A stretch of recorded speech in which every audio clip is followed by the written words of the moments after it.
Hi, in today's video, I'm going to show you how to create a checklist in Trello. So the first thing that you'll need to do is simply go to Trello.com.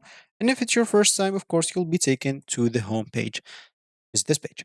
Here you can click on login at the top right corner to login or click on get Trello for free to create an account if you don't have an account. You can use a Google, Microsoft, Apple, or Slack account if you have one of those, so you don't get through all the boring steps of creating or even logging in into your account.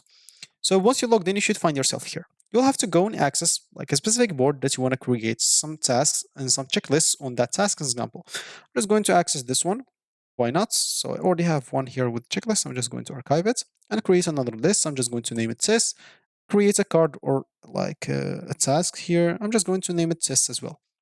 So in this one, I'm just going to click on it. On this right panel, I'll find the checklist option. Go and click on it, and here you'll have to give it a title. I'm just going to give it like the title of checklist, and you can copy items from like other boards if you want to. I don't want that, so sorry. I'm just going to click on add. And as you can see here, my checklist is added. Now I can start adding items to my checklist. So do this, or yeah, do this as an example. Do that. Do number one. Number two, did you do this as an example? And etc. You can add specific stuff that you want.